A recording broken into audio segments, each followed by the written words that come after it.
नमस्कार दोस्तों। हम 5 भाई बहन हैं। मेरी दीदी शादी की रात घर से भाग गई। पापा ने उसका दहेज ऊपर वाले कमरे में फेंक दिया और उसे ताला लगाकर बोले, अगर किसी ने उस कमरे को खोला तो मेरा मरा मुंह देखेगा। तभी सब घर वाले डर गए और कई महीने तक कोई उस कमरे के पास नहीं गया। मैंने एक रात खाने की थाली पापा को उस कमरे में ले जाते हुए देखा तो मैं चुपके से पीछे से गई और कमरे के अंदर झांका तो मेरे पैरों तले ज़मीन निकल गई, क्योंकि वहाँ तो मेरी ज़िंदगी बड़ी अजीब तरीके से गुजरी थी। मुझे किसी की हुई गलती का कर्ज चुकाना पड़ा था। मेरी बहन बहुत सुलझी हुई और खूबसूरत थी और पापा की आंखों का तारा थी। मैं अपनी बहन संगीता से बहुत प्यार करती थी, इसलिए मैं उसके जैसा बनना चाहती थी। वह जैसा काम करती थी मैं उसकी नकल करती थी। यह मेरी सबसे बड़ी गलती थी। पापा अक्सर संगीता दीदी से कहा करते थे कि तुम्हें बहुत फूंक फूंक कर कदम रखना है, तुम्हारे छोटे भाई बहन तुम्हारी नकल करते हैं। संगीता दीदी कोई गलती कर ही नहीं सकती, लेकिन वक्त ने साबित कर दिया यह सब हमारा वहम था। दीदी भी तो इंसान थी और इंसान की फितरत में ही सही और गलत दोनों शामिल होता है। जैसे ही उसने अपनी ग्रेजुएशन पूरी कर ली तो उसे हर तरफ से रिश्ते आने लगे। पापा ने सोचा, यदि एक घर में मैंने अपनी बेटी दे दी तो दूसरे घर वाले बिना वजह मुझसे नाराज़ हो जाएंगे। इसलिए पापा ने फैसला किया कि जहाँ कोई रिश्तेदारी ना हो वहीं बेटी दूंगा। तब शायद मेरे पापा को इस बात का अंदाज़ा नहीं था वह कितनी बड़ी गलती करने जा रहे हैं। उन्हें सोचना चाहिए था कि दीदी की ज़िंदगी का इतना बड़ा फैसला करने से पहले उनके दिल की बात तो मालूम करने की कोशिश करते। मगर पापा ने इस मामले में घर के किसी भी सदस्य की मर्जी जानने की एक रत्ती भर भी कोशिश नहीं की। उन्होंने बाहर से ही किसी से बातचीत करके दीदी का रिश्ता पक्का कर दिया। एक दिन पापा ने आकर मम्मी से कहा कि मैंने संगीता का रिश्ता पक्का कर दिया है। वह बहुत अच्छे लोग हैं, खाते पीते घर के हैं, अमीर लोग हैं, हमारी बच्ची को बहुत खुश रखेंगे। मम्मी बिल्कुल चुप रह गई। सिर्फ मम्मी पर ही नहीं, हम पर भी बड़ी तेज़ बिजली सी गिर पड़ी थी। हम सभी भाई बहन एक कमरे में बैठे हुए थे और एक दूसरे की तरफ सवालों की नज़र से देख रहे थे कि यह क्यों हुआ और कैसे हुआ। खैर मम्मी कहने लगी, ना जी यह कैसे हो सकता है। दीदी बिल्कुल सोच में पड़ गई थी। अगले दिन मम्मी हम बहनों के कमरे में आई थी।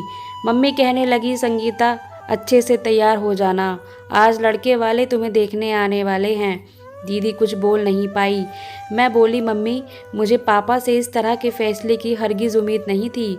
तब मम्मी चौंक गई। उन्होंने संगीता का हाथ पकड़ लिया और बोली, मेरी बच्ची बताओ, अगर तुम्हें कोई और पसंद है या किसी ने तुमसे शादी का वादा कर रखा है, मैं तुमसे इस बात का यकीन दिलाती हूँ, अगर तुम्हारी पसंद अच्छी हुई तो तुम्हारी शादी उसी से करवा दूँगी जहाँ तुम कहोगी। दीदी ने ना में सर हिला दिया और बोली, नहीं मैं ऐसी बात नहीं कर रही हूँ, मगर फिर भी ऐसा लगता है जैसे मेरे लिए यह शादी खुशियाँ लेकर नहीं आएगी बल्कि मेरे मुकद्दर की बर्बादी बन जाएगी। मम्मी तो दीदी की बात सुनकर तड़प उठी। मम्मी बोली, ऐसी बातें करने से पहले यह भी नहीं सोचा कि माँ के दिल पर क्या गुजरेगी। वो लोग दीदी को देखने आ चुके थे। उनमें एक बूढ़ी औरत थी और एक जवान लड़की थी। उन्होंने बताया कि लड़के की माँ तो कोमा में है, दादी और बहन आई है। मम्मी संगीता दीदी को अपने साथ ले आई तो लड़के की दादी ने दीदी को बहुत प्यार किया और जाते वक्त लड़के की दादी ने संगीता दीदी के हाथ में पैसे रख दिए। दीदी ने कहा, तुम बताओ आशा, तुम्हारे क्या राय है। दीदी तो जैसे शर्म के मारे लाल हुई जा रही थी। दीदी बोली, मम्मी मुझे इस रिश्ते से कोई एतराज़ नहीं। फिर तो जैसे हमारे घर में खुशियों का माहौल हो गया था। कोई नहीं जानता था कि खुशियाँ बहुत जल्द गम में बदलवानी थी। सब कुछ बहुत अच्छे तरीके से हो रहा था, कुछ भी गड़बड़ नहीं थी। दीदी भी खुशी खुशी हर चीज़ में हिस्सा ले रही थी। सब कुछ अच्छा भला था। किसी के दिमाग में यह गुमान नहीं था कि दीदी अपने दिल में क्या ठान कर बैठी है। घर वाले भी बहुत खुश थे। वक्त गुजर गया और दीदी की बारात आ गई। दीदी बहुत महंगे पार्लर से तैयार होकर आई थी और उन्होंने अपना पसंदीदा लहंगा पहना हुआ था। थोड़ी देर बाद बारात भी आ गई थी। मैंने दूल्हे को देखा तो मेरा मुंह खुला का खुला रह गया। तो दूल्हा तो बहुत खूबसूरत था और हैंडसम भी। तो मैंने सोचा जाकर दीदी को बताती हूँ कि आपकी किस्मत में तो राजकुमार लिखा है। मैं भागकर अपने कमरे में गई तो वहाँ दीदी नहीं। कि मैं हैरान थी कि अभी तो मैं दीदी को यहीं छोड़कर गई थी, अब वह कहाँ चली गई। मैं उनकी तलाश में मम्मी के कमरे में गई, वहाँ भी खाली पड़ा था। मेरी फिक्र बहुत ज़्यादा बढ़ गई थी। मैं जल्दी से बाहर आई और मम्मी को ढूंढने लगी। मम्मी मेहमानों की खातिर में लगी हुई थी। मैं मम्मी का हाथ बढ़ाकर कोने में ले गई और कहा, मम्मी संगीता दीदी कहाँ हैं? मम्मी बोली, अपने कमरे में होगी। मैंने कहा, वह कमरे में भी नहीं है। मम्मी ने मेरा हाथ झटक दिया और बोली, यहीं कहीं होगी। तब मैंने मम्मी का हाथ पकड़कर जोर दिया और कहा, मम्मी मुझे घबराहट हो रही है। मम्मी बोली, तुम्हारी घबराहट को मैं दूर कर देती हूँ। मम्मी मेरे साथ आ गई। हम दीदी को एक एक कमरे से दूसरे कमरे और दूसरे कमरे से तीसरे कमरे में ढूंढते रहे, मगर वह ना मिली। मम्मी के चेहरे का रंग उड़ गया था। तब जयमाला का टाइम हुआ और जयमाला के लिए शोर होने लगा। तो पापा कमरे में आकर कहने लगे, जल्दी से संगीता बिटिया को ले चलो, जयमाला का टाइम हो रहा है। मम्मी रोते हुए बोली, सुनिए जी, संगीता नहीं मिल रही है। पापा बड़ी हैरत से मम्मी की तरफ देखने लगे और बोले, क्या मतलब कि संगीता नहीं मिल रही है? यहीं कहीं होगी। मम्मी रोते हुए बोली, मैंने घर का कोना कोना छान मारा। पापा तो दिल पर हाथ रखकर दहाड़े मार मार कर रोने लगे। कुसुम, अब मेरी इज्जत को खाक में मिल जाएगी। अब कोई मुझे इस रुसवाई से बचा नहीं सकता। तुम ही बताओ मैं क्या करूं? लोगों का सामना कैसे करूं? कैसे बारातियों से कहूं कि बारात वापस ले जाओ, क्योंकि मेरी बेटी ने मेरी इज्जत नीलाम कर दी है। मम्मी भी रोए जा रही थी और बोली, सुनिए जी, आप बेड पर जाकर लेट जाइए। मैं कोई बहाना बनाती हूँ कि मेरे पति की तबीयत खराब हो गई है, ऐसे में अपनी बेटी को विदा नहीं कर सकती हूँ। पापा बोले, तुम्हें इतना हौसला है? मम्मी ने अपने आंसू पोंछे और कहने लगी, आपकी इज्जत बचाने के लिए मैं कुछ भी कर सकती हूँ। मम्मी ने सबके सामने जाकर कह दिया कि मेरे पति का दिल का दौरा पड़ा है, ऐसे में आप अपनी बेटी को विदा नहीं कर सकते। आप लोग अब बारात वापस ले जाएं और फिर किसी दिन अपनी अमानत को फेरे डलवाकर सादगी से अपने घर ले जाना। हर तरफ बातें होने लगी थी, लोग तरह तरह की बातें कर रहे थे और हमारे पास उनकी बातों का जवाब नहीं था, इसलिए हम सब एक ही कमरे में चुपके से बैठे थे। हमने कभी सोचा भी नहीं था कि संगीता दीदी के हाथों ऐसी बुराइयां सहनी पड़ेंगी। दीदी की शादी का किस्सा खत्म हो गया, मगर 1 महीने बाद हमें लड़के वालों की तरफ से फ़ोन आ गया था। लड़के की दादी कहने लगी, 1 महीने से हमने आपसे बातचीत नहीं की क्योंकि हम आपसे नाराज़ थे, क्योंकि बारात को आप लोगों ने वापस भेज दिया था। मगर हमने ठंडे दिमाग से सोचा कि आपकी भी कोई मजबूरी रही होगी। यह भी हो सकता है आपकी बड़ी बेटी ने रिश्ते से इनकार कर दिया हो और आपने इज्जत बचाने के लिए बीमारी का बहाना बना लिया होगा। अगर ऐसी कोई बात है तो हमें उस पर कोई एतराज़ नहीं है। अगर आप अच्छा समझते तो सलाह मशवरा करके आप हमें अपनी छोटी बेटी का रिश्ता दे दें, क्योंकि हमने बहुत घरों में रिश्ता ढूंढा पर आपके बच्चों जैसी बात वहाँ ना थी और हमें हर जगह गलतियाँ ही दिखी। आपका घर हमें अच्छा लगा, इसलिए हम चाहते हैं कि किसी से भी रिश्ते बने। मम्मी ने कहा, मैं इसके पापा से सलाह मशवरा करके बताती हूँ। मम्मी ने अपना फ़ोन बंद करके रख दिया और मुझसे बोली, आशा क्या तुम्हें रिश्ता मंजूर है? मैंने अपने कंधे उचक दिए और कहा कि दीदी के जाने के बाद पापा ने जिस तरह मेरा जीना हराम कर रखा है, मुझसे नफ़रत की निगाह से देखते हैं। मैं चाहती हूँ इससे अच्छा मैं यहाँ से चली जाऊँ और दोबारा वापस यहाँ लौट कर ना आऊँ। मम्मी मेरे गले में अपना हाथ डालकर रोने लगी और बोली, बेटी हमारे नसीब ऐसे ही हैं, किसी और की सज़ा हमें ही मिलती है। मम्मी इस कदर टूटी हुई थी कि मुझे ही उनकी हिम्मत बनना पड़ा। मैं उठकर अपने कमरे में चली गई थी। आज मेरा दिल अजीब सा लग रहा था, क्योंकि आज मेरी किस्मत का फैसला हुआ था। जैसे घर का दरवाज़ा खुला, मैं अपने कमरे की खिड़की में आकर बैठ गई। पापा घर आए और इधर उधर देखा और आंगन को खाली पाकर वह दबे कदमों में किचन में चले गए। मुझे उनके अंदाज पर हैरत हुई। फिर थोड़ी देर बाद वह किचन से वापस आए तो मुझे उनके हाथ में खाने की प्लेट नजर आई। पापा इधर उधर देख रहे थे जैसे वह यह काम बड़ी समझदारी से कर रहे हों। फिर पापा धीरे धीरे सीढ़ियाँ चढ़ने लगे और छत पर चले गए और मैं बिल्कुल हैरान होकर बैठ गई। यह सब जो अभी मेरी नज़रों में देखा था, यह सब क्या था? यह बिल्कुल आम सी बात थी, मगर पापा के खुफिया अंदाज ने उसे खास बना दिया था। मुझे फिर भी उस बात की फिक्र हुई कि मम्मी पापा के आने के बाद कमरे से बाहर क्यों निकली, क्योंकि अब वह जब काम से वापस आया करते थे तो मम्मी सब कुछ छोड़कर पापा के पास आ जाया करती थी। उनसे खाने का पूछती, फिर ताज़ा रोटियां बनाकर देती थी। मैं दबे पाँव से मम्मी के कमरे में गई तो पता चला वह सो रही हैं। फिर पापा आधा घंटे बाद छत से उतर आए और उनकी हालत अजीब सी हो रही थी। मैं यह सब कमरे की खिड़की से देख रही थी।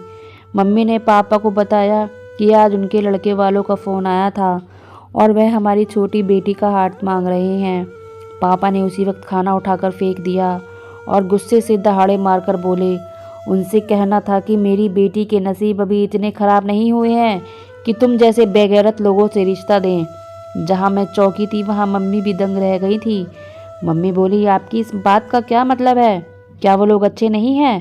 पापा ने ना में सर हिला दिया और कहने लगे, आज के बाद उनका फ़ोन आए तो मत उठाना। तभी मम्मी बड़े गुस्से से बोली, आपसे इतनी बड़ी भूल कैसे हो गई? अभी आप संगीता का रिश्ता ऐसे लोगों में दे देते जो बुरे थे। पापा इधर उधर दरवाज़ा को धक्का मारते हुए निकल गए। मम्मी फूट फूट कर रोने लगी। मम्मी तो हर वक्त संगीता के गम में डूबी रहती। अब अक्सर मैंने पापा को खाने की प्लेट छत पर ले जाते देखा। समझ नहीं आता कि वह खाना छत पर क्यों ले जाया करते हैं। अब मैं हर वक्त इसी बात से परेशान रहने लगी थी। इस वजह से मुझे नींद भी नहीं आती थी और रात बहुत गहरी हो चुकी थी। आसपास कुत्तों के भौंकने की आवाज़ भी आ रही थी। मैं उठकर अपने कमरे की खिड़की में बैठ गई। तब मुझे कोई अजीब सा महसूस हुआ था, जैसे कोई हमारे आंगन में घूम रहा हो। मैंने गौर किया तो वह कोई और नहीं, हमारे पापा थे। मैं चौंक गई थी। मुझे अंदर से ऐसा लगा जैसे पापा बहुत मजबूर हो। मुझे आज उन पर बहुत तरस आ रहा था कि वह कमरा जहाँ पर पापा ने दीदी के दहेज का सामान रखा हुआ था वह खुला हुआ था और उससे रोशनी आ रही थी। मैं आगे बढ़ती गई और दरवाज़ा खुला था, इसलिए मैं छुपकर अंदर का सारा मंजर देखने लगी थी, जिसे देखकर मेरे पैरों तले ज़मीन निकल गई। अंदर दीदी बैठी हुई थी और मैं उन्हें देखकर थर थर काँपने लगी। पापा उन्हें निवाला बनाकर दीदी के मुंह में डाल रहे थे। दोनों चुप थे, मगर उनकी आंखों में आंसू बह रहे थे। यह सब क्या हो रहा था, मेरी समझ से बाहर था। फिर बड़ी देर बाद पापा बोले, तुम मेरी बेटी नहीं हो। दीदी पापा के ऊपर चिल्ला पड़ी, इसलिए आप मेरे साथ ऐसा कर रहे हैं कि मैं आपको आपकी औलाद नहीं हूँ। क्या आप आशा के साथ यह घिनौनी हरकत कर सकते थे? पापा जल्दी से बोले, संगीता, मैं तुमसे प्यार करता हूँ, मगर तुम यह जानती हो कि मैं यह सब कुछ कभी आशा के साथ नहीं कर सकता। संगीता दीदी रोने लगी थी। मुझे कमरे में बंद क्यों कर रखा है? आज भी बहुत वक्त है।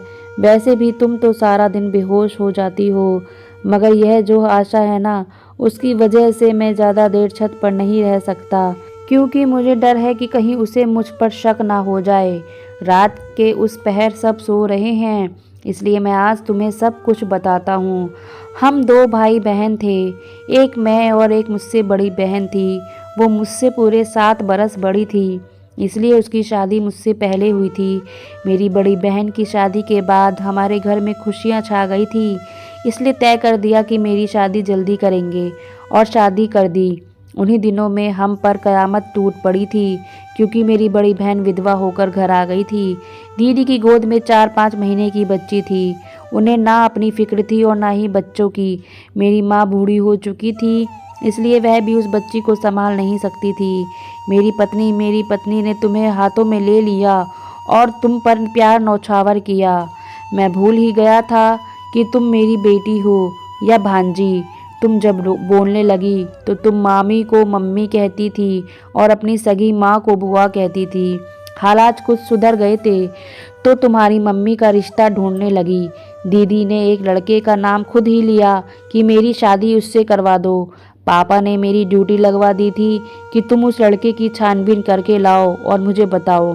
पता किया तो वह लड़का फ्रॉड निकला। मगर जब मुझे यह ख्याल आता कि कहीं तुम भी तो अपनी मम्मी के नक्शे कदम पर ना निकलोगी तो मेरा जीना हराम हो जाएगा, इसलिए मैंने जल्दी जल्दी तुम्हारा रिश्ता ढूंढा और तुम्हारी शादी तय कर डाली। जब लड़के की माँ कोमा में थी और दादी और बहन मौजूद थी, मैंने सोचा चलो कोई बात नहीं, यह शादी जल्दी हो जाएगी। पता है फिर क्या हुआ? जिस दिन तुम्हारी बारात में लड़के की माँ ठीक होकर आ गई थी, और तुम जानती हो वह कौन थी? लड़के की माँ मेरी दीदी और तुम्हारी असली माँ थी, यानी वह लड़का असल में तुम्हारा सगा भाई था। मैं यह सब देखकर बहुत परेशान हो गया, इसलिए तुमसे कहा कि छत पर आकर मेरी बात सुनो, और फिर मैंने तुम्हें छत वाले कमरे में बंद कर दिया। मैंने सोचा सुबह तक तेरी माँ यानी तेरी मामी को सारी सच्चाई बता दूंगा, और फिर ख्याल आया मैंने तुम्हारी माँ की शादी नहीं होने दी थी और तुम्हारी शादी भी नहीं हो सकी थी, कहीं तुम भी अपनी माँ की तरह घर से ना भाग जाओ, इसलिए मैंने तुम्हें यहाँ पर कैद कर रखा है। यह मत समझना कि मैं तुम्हें अपनी बहन की बेटी समझकर अपनी औलाद से प्यार करता हूँ। जिस दिन से मैंने तुम्हें यहाँ बंद रखा है, तब से आशा से भी बात करना छोड़ दिया है, उस पर भी बहुत सख्ती दिखाता हूँ। संगीता दीदी जैसे एकदम होश में आई। वह बोली, अगर मैं घर से भाग जाती तो आपकी इज्जत खाक में मिल जाती, मगर आपने मुझे यहाँ बंद करके अपनी इज्जत खाक में मिला ली है। लोग तो बातें बनाते ही होंगे कि संगीता घर से भाग गई है, तभी तो बारात वापस लौट गई। अभी वह दोनों बात कर ही रहे थे कि मंदिर में आरती की घंटी बजने लगी और पापा बोले, संगीता बेटा मुझे माफ़ कर देना, अब मैं जा रहा हूँ। मैं जल्दी से आगे बढ़ी और बोली, मैं और अपनी दीदी पर जुल्म नहीं होने दूंगी। उसकी मम्मी ने जो गलती की है उसकी सज़ा अपनी दीदी को नहीं मिलने दूंगी। भगवान सबको अपनी गलती की सज़ा देते हैं, तो आप उसको खुद से सज़ा क्यों दे रहे हैं? और आपने यह सब क्यों किया दीदी के साथ? पापा मेरी बातें सुनकर बिल्कुल बौखला गए थे, इसलिए वह जल्दी से नीचे चले गए और मैं दीदी का हाथ पकड़कर नीचे ले आई। पापा उस टाइम बहुत शर्मिंदा हुए थे और वह रो रो कर सबसे माफ़ी मांग रहे थे। दीदी ने भी पापा को माफ़ कर दिया था, फिर हम पर भी जोर दिया कि पापा को माफ़ कर दे। हमने भी पापा को माफ़ कर दिया। अब दीदी का बहुत अच्छी जगह रिश्ता तय हो गया और हम सब बहुत खुश हैं। तो फ्रेंड्स, ये कहानी आपको कैसी लगी कमेंट्स बॉक्स में ज़रूर बताइएगा। कहानी को लाइक व शेयर ज़रूर कीजिएगा और चैनल पे नए हैं तो सब्सक्राइब कीजिएगा। कहानी सुनने के लिए बहुत बहुत धन्यवाद।